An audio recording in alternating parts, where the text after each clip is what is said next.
নমস্কার, শুভ দুপুর। কেমন আছেন আপনারা সবাই? আশা করি আমার প্রত্যেক বন্ধুই খুব ভালো আছেন আর আমরাও কিন্তু খুব ভালো আছি। তো দেখুন না, এখন না দুপুর হয়ে গেছে। তো দুপুর থেকেই ব্লগটা স্টার্ট করলাম। সকালের দিকে তো রান্না, খাওয়া, মাজা, ধোয়া সব কিছুই হয়েছে। তো যাই হোক, সেই সমস্ত আর কিছু মানে ক্যাপচার করতে পারিনি, কারণ ছেলেটার আজকে পরীক্ষা আছে। তো মানে ফোনটা নিয়ে আর কি বিভিন্ন রকম পড়াশোনা করছিল। তো সেই কারণে আমি আর ডিস্টার্ব ওকে করিনি। তো যাই হোক, এখন একটু ফোনটা ও রেখেছে, কারণ ও এবার পরীক্ষা দিতে যাবে। তো সেই তখনই আর কি আমি ভিডিওটা স্টার্ট করলাম। তো চলুন, আর সারাদিন সাথে থাকুন, দেখতে থাকুন। আর এখন না এই ওপরের ঘরটা একটু ঝাঁট দিচ্ছি, কারণ কি বলুন তো, উপরের ঘরটা বেশ একদিন দুদিন ছাড়া ছাড়াই ঝাঁট দিই, কিন্তু কেন জানি না এই ওপর থেকে প্রচুর পরিমাণে এই সিমেন্ট বালি ঝরে ঝরে পড়ে। তারপরে ওই ছাদের বিভিন্ন জায়গায় মাটি টাটি দিয়েছিল না, সেই সমস্ত দেখছি সব ঝরে ঝরে ওপর থেকে পড়ছে। তো সেই কারণে একদিন দুদিন ছাড়াই একটু ঝাঁট দিই। আর এখন যেহেতু প্লাস্টার করতে পারা যাবে না, কারণ হাজব্যান্ড একাই তো আর্নিং মেম্বার, বুঝতেই পারছেন। তো সেই কারণে এইভাবেই আমাদেরকে এখন কাটাতে হবে বা চালাতে হবে বেশ কিছুদিন, মানে কয়েকটা বছর। তো যাই হোক, তাতে আমার কোনো দুঃখ নেই, কিন্তু এত বড় কনস্ট্রাকশনটা যে তৈরি করতে পেরেছি, মানে ঈশ্বরের কাছে এটাই অনেক বড় মানে পাওয়া আর কি, যে ঈশ্বর আমার কথা শুনেছেন। মন থেকে যদি মানুষ কিছু চায়, তাহলে ঈশ্বর তাকে সন্তুষ্ট করেন। এটা আমি নিজের জীবন দিয়ে বুঝেছি। কারণ আমার না দোতলা বাড়ির প্রতি একটা ভীষণ দুর্বলতা আছে। তো দোতলা বাড়ি দেখলেই আমি শুধু হাঁ করে তাকিয়ে থাকতাম রাস্তাঘাটে, বা বিভিন্ন মানুষের বাড়ি ঘরদোর, আবার সুন্দর বাড়ি দেখতে, সেই বাড়ির দিকেও মানে খুব তাকিয়ে থাকি। তো যাই হোক, ঈশ্বর আমাকে দিন দিয়েছেন, আমি একটা করতে পেরেছি। এবার আস্তে ধীরে আস্তে আস্তে করে কমপ্লিট করবে। হাজব্যান্ড যেহেতু আর্নিং মেম্বার, ছেলেটাও পড়াশোনা করে, ছেলেটাও এখনও সেরকম ইনকাম করতে তো কিছুই পারে না। তো সেই কারণে আর কি এখন এইভাবেই রাখতে হবে, থাকতে হবে আমাদের। তারপর আস্তে আস্তে করে করব। ঈশ্বর যে কালে এতখানি নিয়ে এসেছেন, নিশ্চয়ই আরও সুযোগ দেবেন, তখন আবার কমপ্লিট করব। তো চলুন, টুকটাক করে কাজগুলো করে নিই ঝটপট, কারণ আজকে না বাচ্চাটা একটু সকাল করে পড়তে আসবে। ওর মা ফোন করেছিল, ওরা নাকি বিয়ে বাড়ি যাবে। তো তার জন্য একটু তাড়াতাড়ি করেই কাজকর্ম করে নিচ্ছি, কারণ ওর 3টের সময় ছুটি হয়ে যায়, প্রাইমারি স্কুলে পড়ে তো 3টে ছুটি হয়ে যায়। তো ছুটি হয়ে গেলেই একদম সাথে সাথে চলে আসবে আর কি। আর আজকেও পাশে একটা বিয়ে বাড়ি হচ্ছে, তো সেই কারণে আর কি ভয়েস ওভার দিয়েই কথাবার্তা বলছি আপনাদের সঙ্গে। আজকে না সকালের দিকে ভাত খেয়েছি, ওই আর কি ওদের মানে যে মারা গেছিলো আজকে হচ্ছে আর কি শ্রাদ্ধ।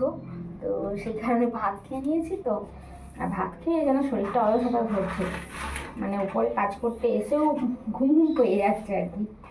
আর ছেলেটাও পরীক্ষা দিতে চলে গেল, আজকে থেকে পরীক্ষা স্টার্ট। তো সেই কারণে পরীক্ষা দিতে চলে গেল, সব ঝাড় দিলাম। এখনও বারান্দায় আছে নোংরা, ওগুলো তুলবো, তারপর গিয়ে স্নান দান করবো। আর এখন কটা বাজে, 1:45 মতো বাজে।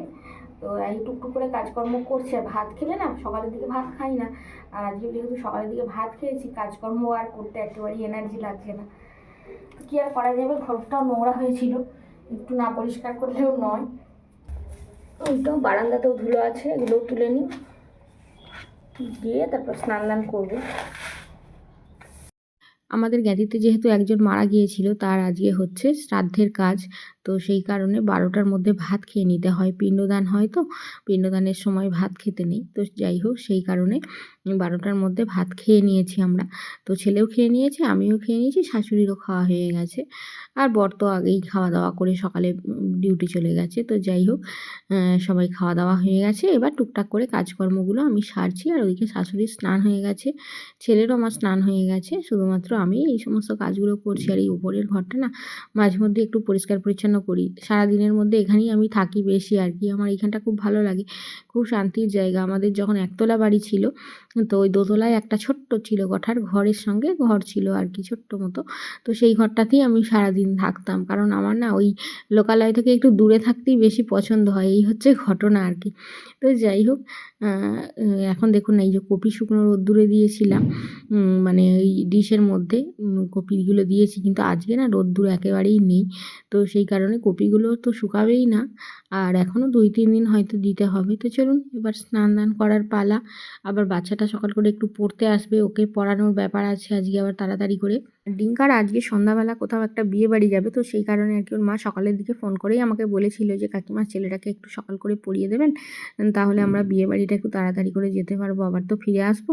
তো যাই হোক, সেই কারণে ওর মাকে বললাম যে ঠিক আছে দিয়ে যেও, দুপুরবেলা তো আমি এমনি বসাই থাকবো, সমস্যা হবে না, তো তখন পড়িয়ে দেবো আর কি। তো সেই কারণে ও দুপুরবেলা এখন 2:30 মতো বাজে, তো স্কুল থেকে বাড়ি এসেই সাথে সাথে আর কি পড়তে চলে এসেছে। আর ও নর্মাল এমনি প্রাইমারি স্কুলেই পড়ে, তো 3টায় ওদের ছুটি হয়, আজকে হয়তো একটু সকাল করে হয়ে গেছে। তো যাই হোক, ও পড়তে চলে এসছে, ওকে এবার পড়িয়ে নিই, তারপর আমার বিকেলে আবার কাজকর্ম তো আছে। না এবার বই খুলো, হাওয়া পাবে তো হাওয়া দিয়ে দিচ্ছি, খুলিয়ে দেবো, ঠিক আছে? তাহলে এই ফ্যানের দিকে মুখ ঘুরিয়ে বসতে হবে। হ্যাঁ নেই, এবার বই খোল নেই। তো বাচ্চা মানুষ হলে যা হয়, হাজারটা বায়না। তো ওর ফ্যানের হাওয়াটা মাথায় লাগছে না, শুধু গায়ে লাগছে, তো সেই কারণে আর কি আমি বললাম যে তাহলে ফ্যানের দিকে মুখ করে বস, তাহলে তোর মাথায় হাওয়াটা লাগবে। একদম জন্ডিস হয়ে গেলে আমার শরীর খুব দুর্বল হয়ে গিয়েছিল, তারপরে ডাক্তার অনেক ইঞ্জেকশন দিয়ে ওষুধ দিয়ে তবে আমাকে ভালো করে সুস্থ করে বাড়ি পাঠিয়েছে। তারপরে চুলটা উঠে গেল, আর কি 15 দিন হসপিটালে ভর্তি থাকলে কি আর চুল থাকে মানুষের? হসপিটালে চান হয় না, নোংরা জল, অল্প অল্প চান হয়। তারপরে একটা রোগ হলে তার তো একটা রোগ জীবাণু আছে, তাই না? রোগের একটা জার্ম আছে, সেই জার্মে নষ্ট করে দেয় চুল, এইসব হয়ে চুল উঠে গেল। আর কি করা, এখন চুল কেটে ফেলেছি, চুল ছোটো করে ফেলেছি। তো ডিঙ্কার মায়ের মাথায় অনেক চুল, তো সেই কারণে আর কি ডিঙ্কা আমাকে বলছে ঠাম্মি তোমার চুল নেই কেন, তো আমার কিভাবে চুলটা উঠে গেল, তো সেই গল্পটাই ওকে বলছি আর কি ডিঙ্কাকে। তো ও বসে বসে শুনছে, দেখুন না অবাক দৃষ্টি হয়ে। গুড ইভিনিং, এখন সময় হচ্ছে এই 6:30 নাগাদ বাজে। তো এই সন্ধ্যা টন্ধা দিয়ে ওপরে আসলাম, আর বাচ্চাটা আজকে না ওই 2:30 নাগাদ পড়তে এসেছিলো, কারণ ওদের একটা বিয়েবাড়ি নিমন্ত্রণ আছে আর কি। তো বিয়েবাড়ি যাবে, আমাকে আর কি ওর মা ফোন করে বলেছিল যে কাকিমা একটু সকাল করে পড়িয়ে দেবেন, তাহলে আমার ছেলেটাকে নিয়ে বিয়েবাড়ি যাবো, পড়াটা কামাই হবে না। ঠিক আছে, অসুবিধা কিছু নেই, দুপুর টাইমটা তো আমি বসেই থাকি, তুমি দিয়ে যেও, পড়িয়ে দেবো। তো সেই কারণে দুপুর টাইমেই পড়িয়ে দিয়েছিলাম, ওই 4:30 নাগাদ ছুটি দিলাম। 4:30 নয়, 4:30 বলা ভুল হবে, ওই 4:50 নাগাদ ছুটি দিয়েছি। তো তারপরে বাড়ি গেল, আর তারপরে আমি ওই টুকটাক নিচে কিছু কাজকর্ম ছিল সেগুলো সব মিটিয়ে এই যে ওপরে আসলাম। তো ওপরে এসে একটু বসেছি, কাপড় জামা এই যে ছিল ঘরের মধ্যে এগুলো সব তুলে রাখলাম, এবার নিয়ে গিয়ে নিচে গুছাবো আর কি। আর আজকে রাত্রে খাবার দাবার কিছু করবো না, কারণ ওই হাজব্যান্ডের আর ছেলের একটা বিয়েবাড়িতে নিমন্ত্রণ আছে, তো ওরা যাবে। আর আমাকেও বলেছিল যাওয়ার কথা, আমি আর যাবো না, ভালো লাগছে না। কারণ আমার না অত, আমি সব জায়গায় যাওয়া ছুটে বা 5 জনের সঙ্গে হই হট্টগোল করা, আমি একটু নিজেকে নিজে গুটিয়ে রাখতে ভালোবাসি আর কি। সত্যি কথা বলতে কি, একা থাকতে ভালোবাসি, এই হচ্ছে ঘটনা। একা থাকা শিখে গেছি। আমি দেখেছি অনেক ক্ষেত্রে 5 জন মানুষ থাকলে বিভিন্ন রকম কথা আলোচনা বা সমালোচনা তো হবেই, এটা হয় সব জায়গাতেই আমার মনে হয়। তো যাই হোক, কিন্তু পরবর্তীকালে সেইটারই সুযোগ নেয়, কিন্তু মানুষ সেই দুর্বলতার জায়গাটারই সুযোগ নেয়, তখন আপনাকেই আঘাত করবে আর কি। আমি এটা অনেক ক্ষেত্রে দেখেছি। অতএব কারোর সঙ্গে অত নিকটভাবে ঘনিষ্ঠভাবে মেশাটা ঠিক নয়, তাই না? তো যাই হোক, রাস্তাঘাটে দেখা হলো, মানুষের সঙ্গে একটু কথাবার্তা বললাম, বা তো যাই হোক, আজকে রাত্রের দিকে কিছু করতে হবে না, কারণ ওই তো ওদের নিমন্ত্রণ আছে। আর আমি শাশুড়ি রুটি করেছিলাম সকালে, আছে বেগুন ভাজা আছে, বাঁধাকপির তরকারি আছে, সব কিছু আছে। তো যাই হোক, ওই দিয়ে সব হয়ে যাবে ম্যানেজ। আর আজকে পর্ব তাহলে এখানেই শেষ করছি। আপনারা সবাই ভালো থাকবেন, সুস্থ থাকবেন, আর আমাকে মনে রাখবেন, আমার ভিডিওর সাথে থাকবেন। আর এতক্ষণ সঙ্গে থাকার জন্য আপনাদেরকে অসংখ্য ধন্যবাদ। আজকের মতো আসছি, টাটা।